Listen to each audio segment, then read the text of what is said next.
I'm just going to open up with a few points. Like I said, Deacon Asaph will be here shortly. So I don't want to get too deep into anything that I talk about. This morning, I'll just mention some of the things that we talked about this morning. With the, I guess we call it the morning class. Some of us, we call it the beginners. I know a lot of the new brothers and new sisters, primarily, they come in the morning. And I primarily talk about the walk from Negrohood, if you will, into Israel. Okay, and that transformation and that transition from being what America has morphed us into being, into what God has created. So we have to go through a whole, almost like a metamorphosis occur during that change, you know. And there's a lot that goes on in the spirit, and even on a physical level, a lot goes on when we come into the body of Christ. Because this society, America in particular, has made us into a I should say a subspecies of some sort. I don't know what to really call it.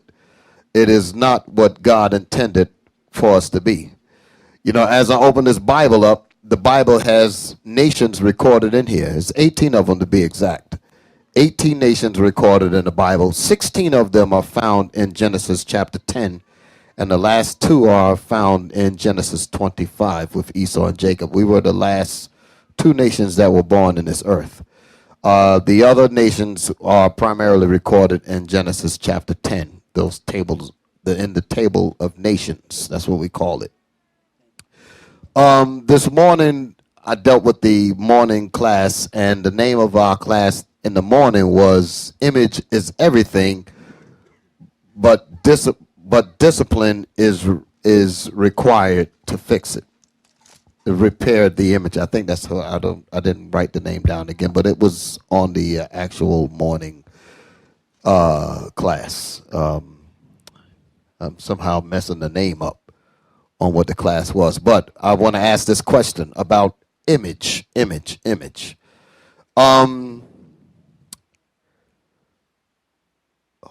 The new brother, well, the brothers in here, the term or the phrase, image is everything. Can somebody tell me how is that so? Microphones, hands up. Listen to my question. How is it that image is everything? Shalom, Deacon. Shalom, how are you? Image is everything because not knowing who you are as a person or as an individual, or, or a nation, I should say, it can take a toll on how you view everything in your life. How you walk on your day-to-day life, as well as how you're viewed by others. So it plays an important part in your life on how you're going to live, basically. From day to day. That's good. That's good. That's pretty good. That's pretty good. Just like what the brother said, image is how we see ourselves. Who's on it? Can you put image up there? Let the people see. And while we're doing that, I want to further give all praise to the Most High and His Son Jesus the Christ for allowing all of us, as I look out and I see this place is filled up with Israelites that all come to get their minds in tune with the Spirit of Christ and the Most High. And it's a beautiful thing to constantly see this thing grow and move in the direction that the Most High says it's going to move in. And ain't nothing going to stop this. I also like to extend special thanks to the Most High and the Son Jesus the Christ for having our brothers and sisters that follow us online on the different electronic media that we have here, Periscope, and I think some of the other cameras that I see before me. I know there's different Periscopes and some of the other platforms. Thank you. So it's a wonderful thing to acknowledge the Spirit of the Most High working on so many of our people. So again, back to my question. Image is everything. Anybody else want to add to that? To that? Okay, my brother up front. Yes. Image is everything. Image is everything. It represents the self and your discipline on who you are and how people review you, how people view you, Okay. and also how you are represented with your company, which is our nation of Israelites. Exactly. Exactly. That's good. That's good. That's on point. I see some other hands in the back.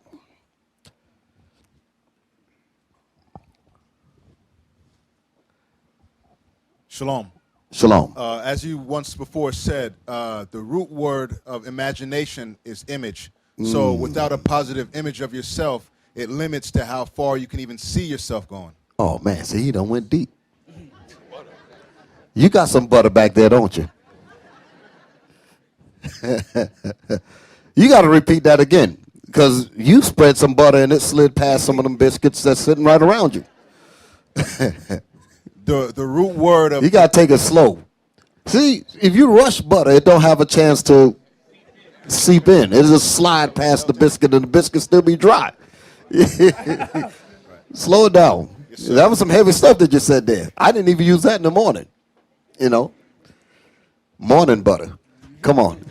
the root word of imagination. The word The imagination. root, hold it.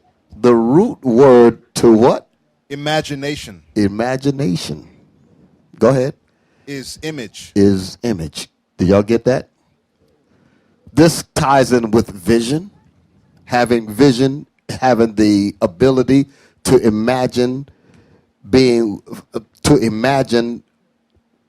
places beyond where you are physically. So to have an imagination is to have an image of yourself before you are physically there. That ties in with vision. So you had to slow that down. Y'all got it, right? Go ahead and hit them some more. So the root word of imagination is image. So without a positive image of yourself, it will limit your imagination or how far you can see yourself going. Without a positive image of yourself, it will limit your ability to move forward. That sounds good? Yes, sir. It will limit your ability to move forward. Ecclesiastes chapter 7, verse 1. The book of Ecclesiastes, chapter 7, verse 1. A good name is better than precious ointment. Wait a minute. A good name is better than precious ointment. I saw the part I want. I didn't even want to deal with the second part of it. Just deal with that first part. A good name is better than precious ointment. Before I delve into that, who can tackle just that line there? Who could tackle that? A good name is better than precious ointment. I'm going to stop right there. Who want to talk about that? Okay, now, because you had your hand up before, so I'm going to get you too. Shalom. Shalom. A good name is better than precious ointment. You could refer to that like the way somebody talks about you, like Okay, wait. Slow down. What's your name? Brother Ariel, Brother Ariel. You been with us for a while? for about 3 months. About 3 months. Okay. Before we explain it the way you're about to explain it, let's look at the elements of what we just read. A good name is better than precious ointment. The first things we have to do is look at what a good name is, and then look at what precious ointment is, and then we make a comparison to see, as what the scriptures say. It says that a good name is better than precious ointment. So you wanted to say? What I was gonna say? Yes. Well, a good name is better than precious ointment is like let's say you walk into a room with a whole bunch of people and you leave and people could talk good about you. instead Okay. of have bad things to say about you. It's basically how you go about yourself and the way people see you and speak on you. Okay. So that's primarily what some of the other brothers have said. Now let me get you up front because you wanted to say something, and then after that, I'm gonna tackle this. Shalom. Shalom. A good name is talking about your reputation. Okay. And the precious ointment is something that's very rare, very expensive. So it's worth more than money. So to have a good reputation of what people say about you and what they think about you. Speak up. What they think about you, as in your reputation, your name, Okay. is better than precious ointment with something that's rare, that's very expensive, that is very hard to come by. Okay. That's good. I was gonna say about the other one about the image. No. Just stick with this. Okay. I'll get with the image. I'm gonna just deal with this. Okay. So I'm gonna come back to you. Have a seat. Now, then I'm gonna come back with the image. Let me deal with what y'all said was good, but I want to go a little deeper. When we read what it says, a good name is better than precious ointment. Let's identify what is precious ointment. Who could tell me about precious ointment? Let's just look at those two words, precious ointment. Get these hands on someone on this side here. Let's move it over. Precious ointment. Let's deal with that. Oh, Renan, come on with it. Yeah, ointment is something is like an antiseptic, is a healer. It's not Okay. something that heals you. Okay, hold it. Precious ointment. So we're talking, what did you say the ointment was? It's a antiseptic, it's a It's healer. an antiseptic, and it is for the purpose of what? To healing. For healing. That's a very precious thing. Here you have an ointment that you can apply to people with a sickness, and it will heal them. Y'all follow me? We on point? Right now, you with me so far? Yes, sir. So now that we have this healing ointment, this special precious ointment, and the application of this ointment will heal people, the Most High is saying that a good name is better than that. Can you dig it? A good name is better than ointment that can heal people's sickness. So the message here is the super importance of a good name. It is more precious than healing ointment. That tells you something about a good name, right?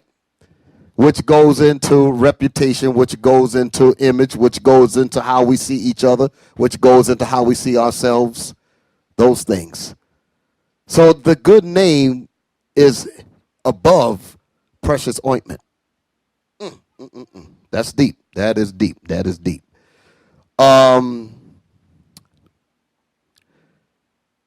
Go to Proverbs 22:1. Proverbs chapter 22, Let me make verse sure 1. that's it. I'm shooting from the hip, like the bishop says. I remember, I ain't gonna, that's a story I was gonna tell. One time I was dealing with a case at the job I work, and the guy across the table, I was in a labor relations hearing, and I was defending someone, and I said that the guy says, I said, oh, I'm going to shoot from the hip, and I used the wrong term, and everybody at the table ducked.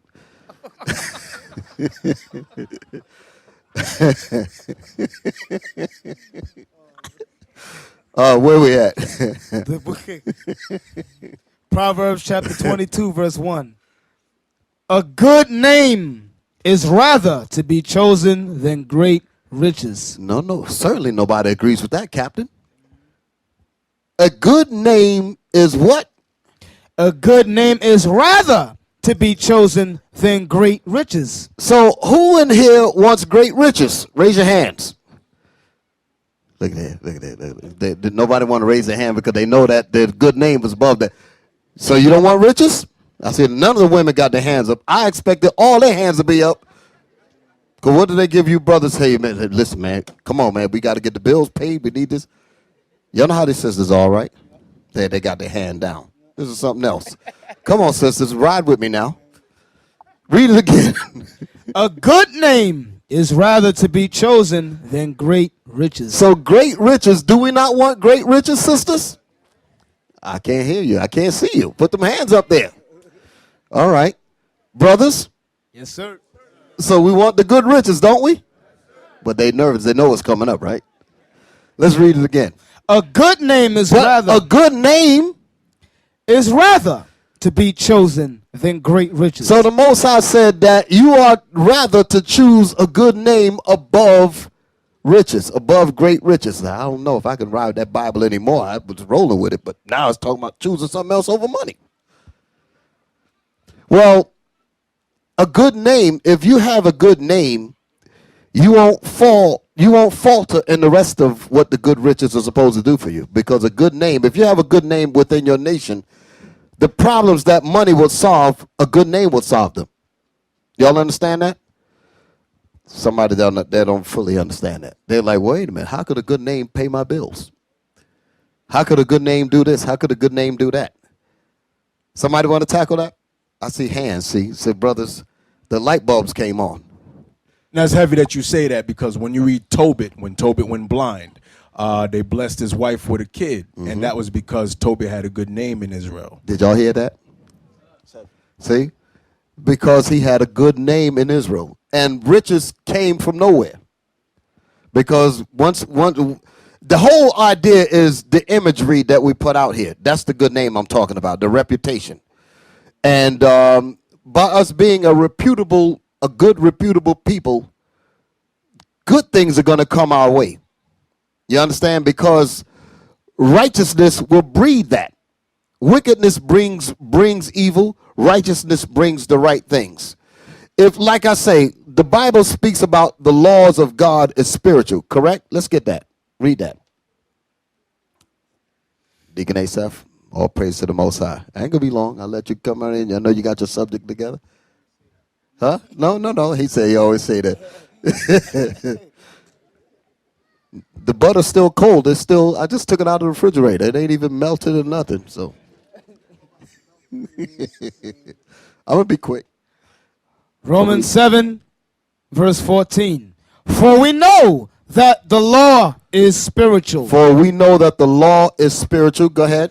But I am carnal. But I am carnal. Read that again and read verse 12. That's what I want. Verse 12. Wherefore the law is holy. Wherefore the law. Read 14. Read the top part of 14 and then jump up Yes, to sir. 12. That's what I want. I want it like that. Yes, sir. For we know that the law is spiritual. For we know that the law is spiritual. Meaning that there's a cause and effect to the law. That's the point it's making. There's a cause and effect to the law. Whatever we do wrong in the law, we may not understand the repercussions. We may not understand the effect of what we do in the law. If we do the law or we don't do the law, we don't realize the absolute effect that's connected with the keeping of God's commandments. All right, I'll give you one example. Give me Deuteronomy 22 and 5. Let me use that because I'm going to show you something. I'll use that as an example.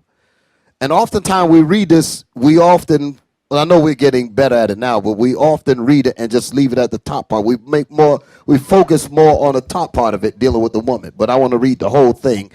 And the end of it is where I'm going to draw my focus from. Read. Deuteronomy 22 and 5. The woman shall not wear that which pertaineth unto a man. Now, we've all heard that scripture. We all know about it. If you've been to the camps, when we go out to camp, we teach this. We bring this up because it's the law of God. It says what? The woman shall not wear that which pertaineth unto a man. So we look at that, we say, okay, that's the law of God, that a woman should not be putting on men's clothing. Read.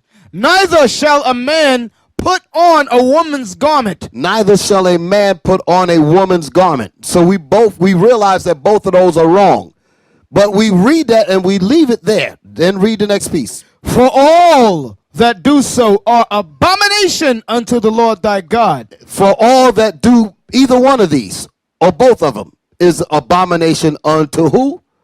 The Lord thy God. Unto the Lord thy God. And when we read it, we leave it there in terms of it bothers the Most High, but it does not necessarily bother us. The Most High looks at it with absolute disdain, repugnance. He absolutely hates it. He views it as a bowl of vomit, as I'd say. Okay, that's how he views us in a dress, and he views women in pants. But we would leave it and say, well, the Most High is upset with that, but we might be okay with it.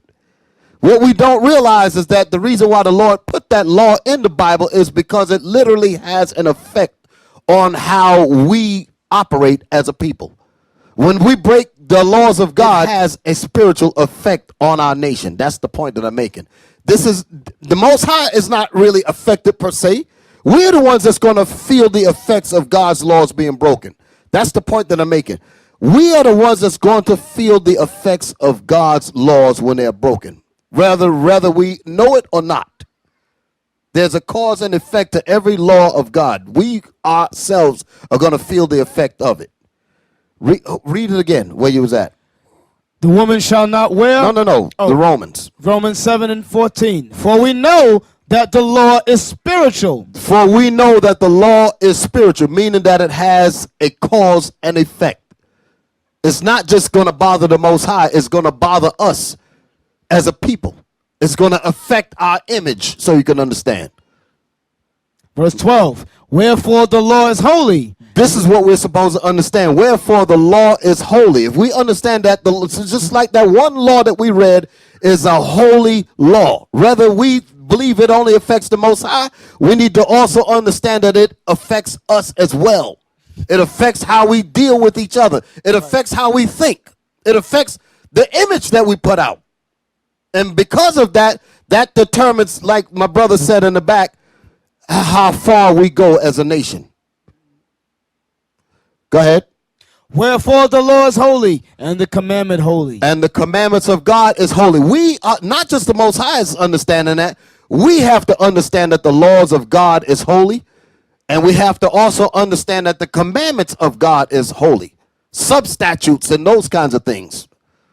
Go ahead. And just. And the laws of God is justice. We talk about justice. That's where the word justice comes from. Just meaning it's right judgment. The laws of God is what determines proper imagery. It is just what? It just and good. And the laws of God and the commandments of God is good. If we ourselves understand that as a people, without saying whether it affects the Most High or not, it will begin to, if we are serious, it will begin to change how we think. It will begin to change how we deal with each other in terms of making sure that the imagery that we put out towards each other is correct. We will not allow for certain things to go among us unchecked, because we realize that it's not just going to bother the Most High, it's going to disturb us. It's going to disturb our growth. It's going to disturb how we operate as a nation. Y'all all right? Okay. So with that, wait a minute. So what I wanted to say was Captain Shem was going to just mention something quickly about imagery in terms of our health. On like some of the things that we do. There's of course y'all know about a dietary law in the Bible, correct? So in keeping up with the commandments and the laws that the Bible has outlined all the way through it, it also tells us what to eat, what we shouldn't eat, those kinds of things. But there's also a thing concerning what? How you want to bring that out, Captain? Just mention that, and then I'm going to give it to Deacon Asaph. What do you want to do? I think we should turn it over to Deacon Asaph. Oh, so you don't want to bring that in? No, because I set it up the wrong way? He's burning. I can feel the heat off the brother. Okay, so he done melted all the butter. The butter's sliding down. Right. Well, okay, good. I'm gonna give it over to I'm gonna give it over to Deacon Asaph. All praise to the Most High. But I just want y'all to get the understanding about the importance of imagery, the importance of vision, and the importance of maintaining a strict adherence through discipline to keep these commandments, and the reason why these commandments are necessary. Not just saying that they are and understanding that the Most High said that they are necessary. We ourselves need to understand the benefits for our own good and the reason why these commandments must be kept. And it's going to take discipline in order to make sure that we adhere to these commandments and these laws.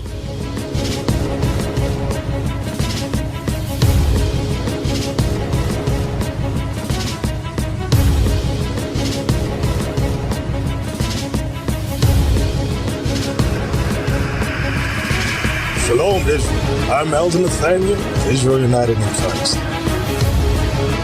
YouTube likes to shut our channels down, as some of you have noticed, ever so often. Subscribing to join IUIC will assure you will always stay connected to our YouTube accounts.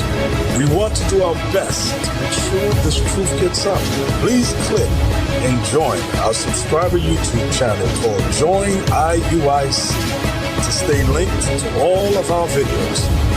So again, please make sure you subscribe to this Join IUIC channel to get your latest updates on all our YouTube channels. Shalom.